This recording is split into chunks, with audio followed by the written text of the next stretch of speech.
اللهم صل وسلم وبارك على سيدنا محمد وعلى اله وصحبه اجمعين. يا صباح الفل، يا صباح الورد، يا صباح الياسمين، صباحكم مليان خير ورضا وامل وتفاؤل واطمئنان وراحه بال. يلا كده قومي كده وابدأي يومك بحيويه ونشاط ومتوقفيش واستمري. ماشي. يلا كده نبدأ يومنا كده بحاجه لذيذه وحاجه خفيفه. ولو انتوا بتحبوا تنقنقوا في حاجه كده وتتسلوا بيها، مع كوبايه شاي مع فنجان قهوه، هنعمل النهارده فطاير سهله وبسيطه ولذيذه جدا، وكمان من غير لحوم ولا فراخ. يعني بكوباية لبن وشوية دقيق. وكمان هنعمل صوص لذيذ جدا هنحط جواها صوص شوكولاتة حلو، برضه مش مكلف خالص. وكمان هتنفع معاكي عشاء، لو انت مثلا مش حابة ان انت تعملي عشاء هتنفع معاكي عشاء تبقى لذيذة خالص. يعني حاجات مسلية كده وانت قاعدة. يلا نبدأ اهو نشوف مكوناتنا مع بعض بطريقة سهلة وبسيطة، وكمان مش هتاخد معاكي اي وقت، هو بس وقت التخمير. يلا بقى نبدأها مع بعض. اول حاجة كده معايا بولة، هحط فيها معايا كوباية لبن، خدت منها نصها علشان نختبر الخميرة بتاعتنا نشوفها هي كويسة وهتخمر معانا العجين ولا لا. هحط كده معلقة نص كوباية اللبن، عليها معلقة سكر كبيرة، وعليها معلقة خميرة فورية كبيرة. تمام كده. هسيبهم بقى اقلبهم كويس مع بعض كده واغطيهم واحطهم على جنب. الخميرة بتاعتي لما بتكون فريش يعني وتكون كويسة، بتخمر معاكي وهتلاقيها عاملة فقاعات كده في الطبق بتاعك. فهنسيبها بقى على جنب لحد ما نختبرها نشوفها كويسة ولا لا. في الحالة ديت هنجيب معانا الدقيق بتاعنا. هجيب ادي كوباية، والمنخل بتاعنا عشان ننخل الدقيق بتاعنا كويس. وادي كوبايتين، كده كوبايتين دقيق. هحط كمان كوبايتين، يبقى انا معايا 4 كوبايات دقيق. طبعا انت حابه تكبري الكميه ده شيء يعني هي زي ما انت حابه يعني. هننخلهم كويس عشان لو فيهم اي تكتلات او اي حاجه ما تضايقناش في العجين. وهنحط عليها نص معلقه ملح صغيره بس.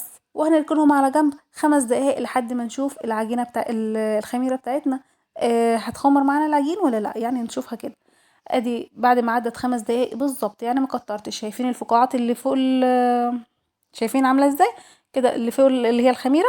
لا كده مظبوط. هحط بقى عليها بيضه كامله، واديها كمان ربع كوبايه زيت، واقلبها كويس. ليه؟ علشان هتدي معاكي هشهشه في العجينه بتاعتك، وهتبقى معاكي بصي اسفنجيه كده.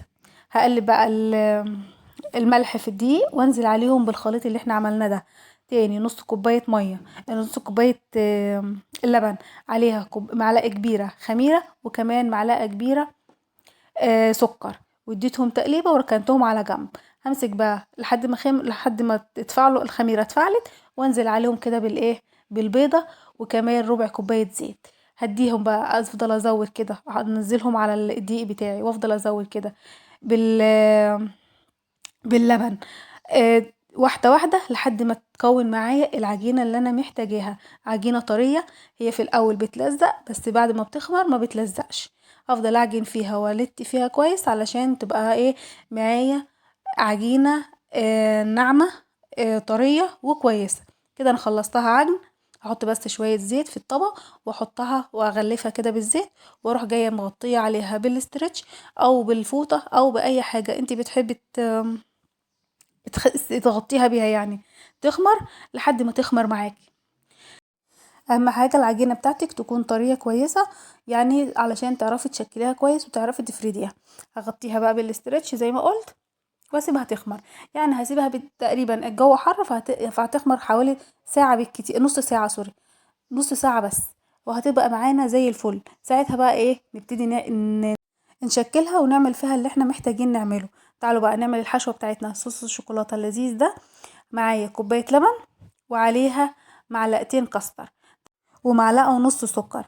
هديهم تقليبة بالمضرب، واولع عليهم البوتاجاز علشان انا عايزاه يتقل، يبقى زي المهلبية زي الكاستر. انت بتعملي كاستر عادي خالص مفيهوش اي حاجة. اول ما تقل معايا كده هجيب معايا 3 قطع شوكولاتة متقطعين صغيرين. طب انا او لو انت مش حابة تحطي شوكولاتة هتحطي كاكاو خام. تمام كده. هديهم بقى تقليبه لحد ما يدوبوا معايا الشوكولاته على البوتاجاز. طبعا انا لقيت الشوكولاته خفيفه فهحط معلقه كاكاو خام، عشان انا عايزه الشوكولاته بتاعتي تكون داكنه شويه. هديهم تقليبه بقى، وكده الصوص بتاعي جاهز وزي الفل. بس اهم حاجه تدوبي الشوكولاته كويس عشان ما يكونش فيها اي تكتلات مع الكاستر. تمام كده زي ما انتوا شايفين كده، شايفين القوام؟ هو ده القوام المطلوب، لانها لما بتبرد بتتقل تاني.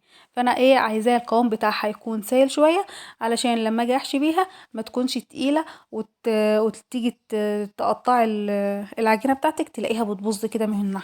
فهتحطها في طبق بقى واسيبها تبرد، احطها في التلاجة علشان انا عايزاها تبرد. تمام كده. هغطيها بقى، المهم ان انت تغطيها علشان وشها ما يشققش. هغطيها بقى باسترتش كده وادخلها التلاجة تبرد. تعالوا بقى للعجين بتاعنا خمر، شايفين؟ هو ده اللي انا عايزاه. هنشيل بقى من عليه الاسترتش ونجيب الحشوة بتاعتنا علشان نبتدي نشكل العجينة بتاعتنا وكمان نحشيها. لو انت بعد ما بردت معاكي الحشوه بتاعتك ممكن تزوديها معلقتين لبن تفك معاكي شويه، بس انا حبيتها بالشكل ده ان هي تكون متماسكه كده ماسكه نفسها. هنجيب بقى النشابه بتاعتنا ونجيب الدقيق بتاعنا علشان نبتدي نشكل العجينه بطريقه حلوه. اهم حاجه ان العجين بتاعك يكون خمران كويس، لان هو لسه هيخمر تاني. يعني هي كذا مرحله انت بتعمليها.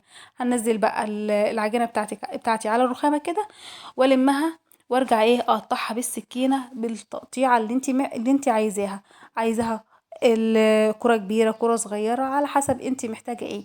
همسكها كده اقطعها بالسكينة واكورها واحطها على جنب لحد ما اخلص الكمية كلها. طب انا دلوقتي انا عايزة اعمل الصوص ده بس من غير كاستر. اعمل ايه؟ تجيبي صفار بيضة وتحطي عليها، تقلبيها كويس وتحطي عليها تدوبيها يعني بالمضرب بتاعك، وتحطي عليها معلقة سكر او معلقتين على حسب الكمية، وتنزلي عليهم بشوية اللبن. تقلبيهم برضو كويس لحد ما صفار البيض يدوب خالص في اللبن. وتنزلي عليها قدامك 3 اختيارات. اول حاجة ممكن يكون معلقتين دقيق او معلقتين نشا او معلقة دقيق ومعلقة نشا، يعني على حسب الكمية، على حسب انت حابة تستخدمي ايه. واقلبهم كويس وارفعهم على النار لحد ما يتقل معايا، وانزل برضو عليهم بالشوكولاتة. يعني انتي قدامك الخيارات، ممكن تعملي الكاستر او ممكن تعملي البيض بالنشا بالدقيق باللبن، يعني على حسب انتي محتاجة تعمليها ازاي. همسك بقى الكور بتاعتي كده وافردها زي ما انتوا شايفين كده، السمك اللي انتوا عايزينه. بقى هو سمك يكون رفيع شوية لانها لسه هتخمر تاني. همسكها بقى اشرحها اقسمها بالنظر كده نصين. امسك ناحية كده اشرحها بالسكينة باي حاجة موجودة عندك حابة ان انت تشرحيها بيها، واروح جاية مثلا قلبة الناحية اللي انا ما شرحتهاش على اللي انا شرحتها. اخدين بالكم انا معمولة عملت ايه؟ ورحت جاية حاطة بقى الحشوة بتاعتي في النص، وجبت الطرف ده لزقته الناحية دي والطرف ده لزقته الناحية دي، بقت معايا بالشكل اللي انتوا شايفينه ده، متشرحة من بره ومن جوه سليمة. هحطها بقى على الصاج بتاعي واعمل كمان واحدة نفس الموضوع بالسكينة كده، اشرح كده شايفين نصها بالظبط، واروح جاية قلبة الناحية اللي ما اتشرحتش عليها.